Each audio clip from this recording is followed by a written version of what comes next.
참 예수님, 오늘은 8월 1일 토요일 성 알폰소 마리아 대 리고오리 주교학자 기념일입니다.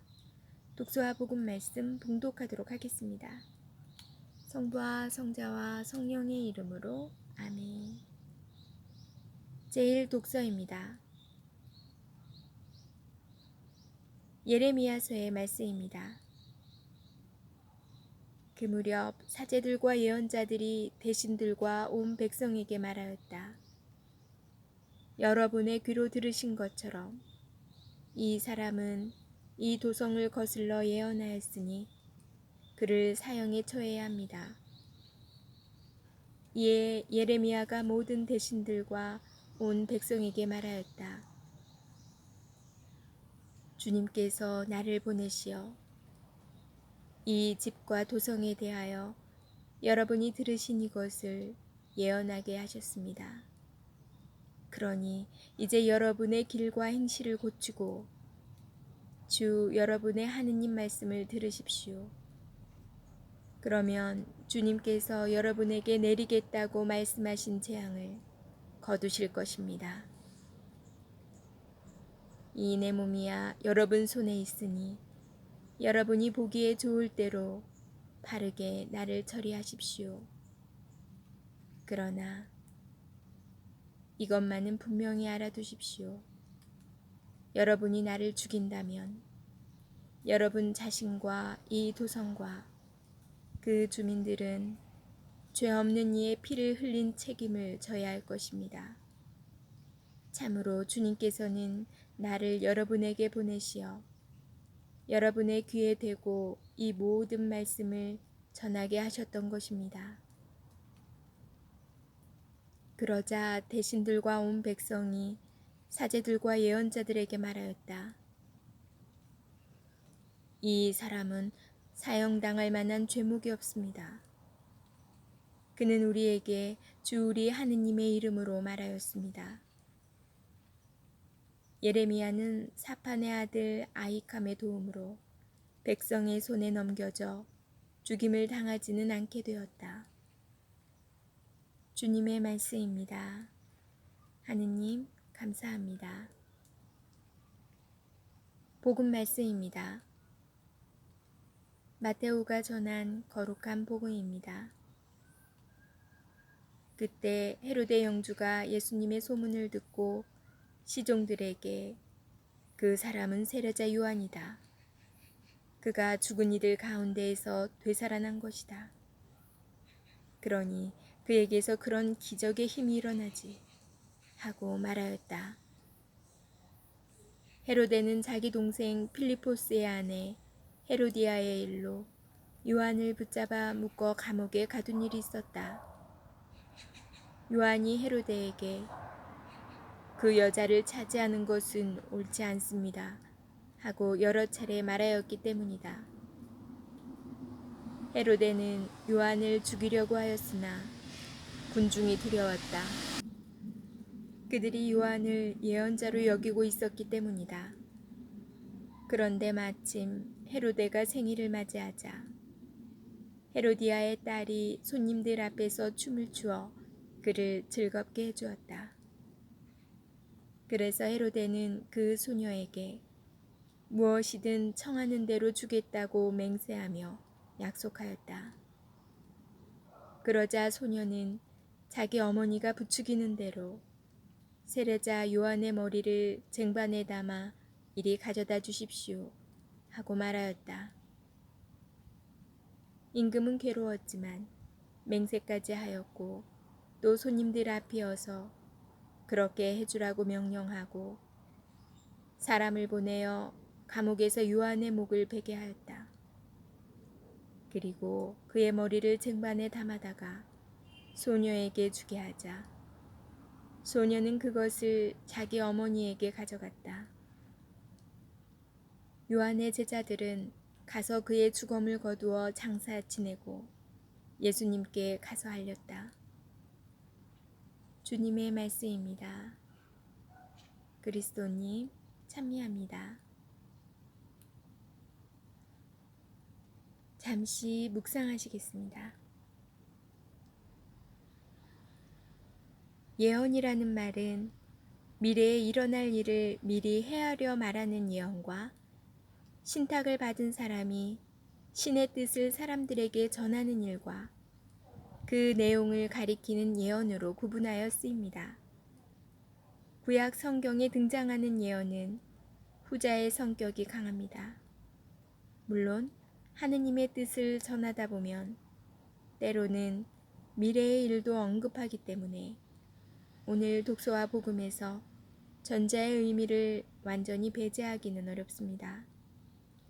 오히려 예언자들은 이스라엘 백성이 하느님과 맺은 계약을 지키지 않고 그분 뜻에서 멀어질 때 백성을 올바른 길로 인도하고자 죽음을 무릅쓰고 하느님의 목소리가 되어 진리를 선포해야만 하였습니다. 오늘 독서와 복음은 예언자에 대하여 이야기합니다. 그런데 두 경우 모두 예언자들의 말을 듣고 싶어 하지 않는 사람들이 예언자들을 없애려고 합니다.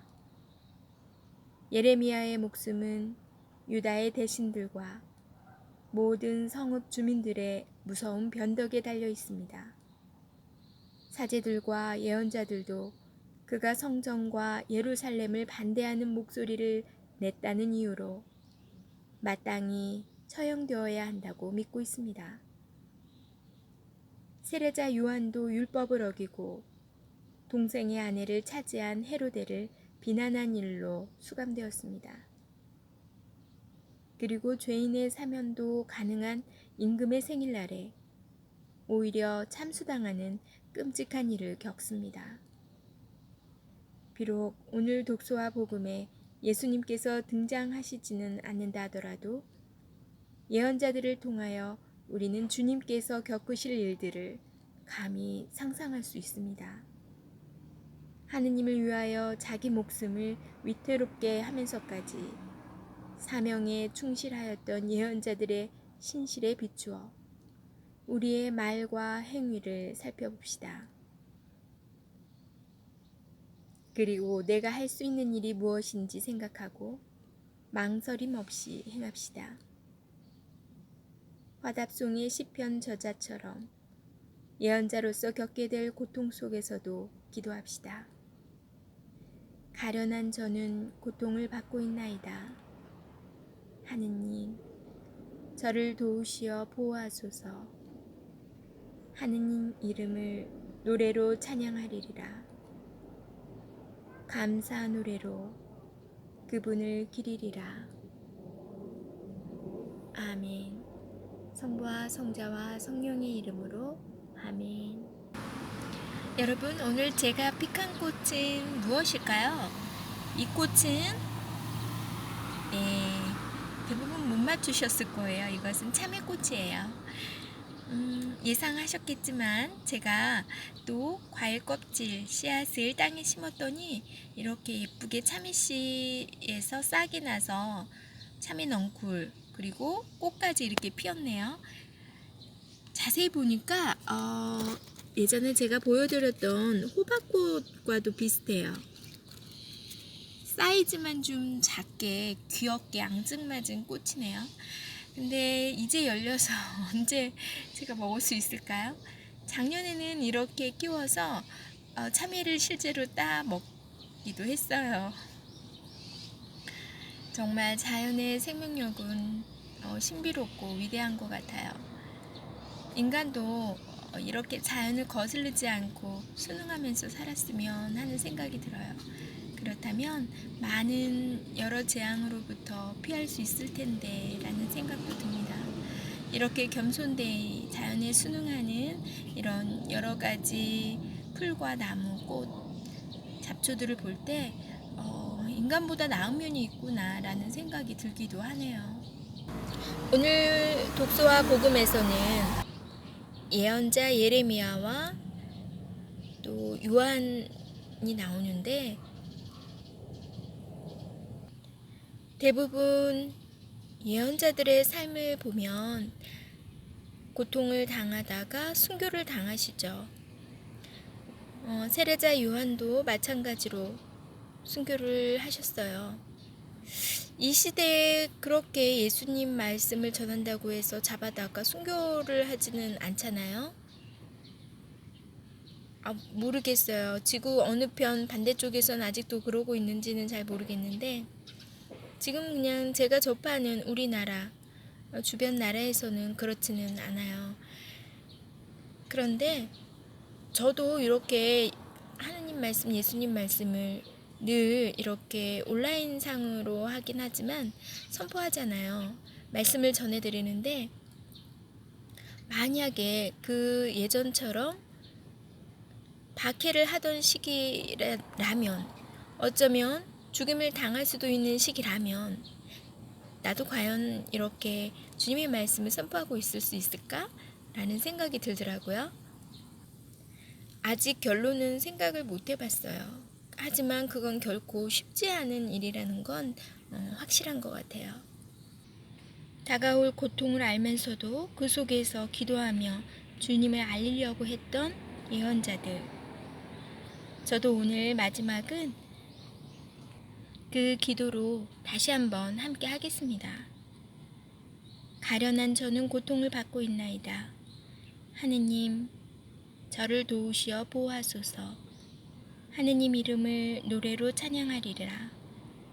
감사 노래로 그분을 기리리라. 8월의 시작인데요. 주님 또 뜻 안에서 기쁘고 감사하고 은총 가득하신 8월의 시작이 되시기 바랍니다. 전 내일 다시 만날게요.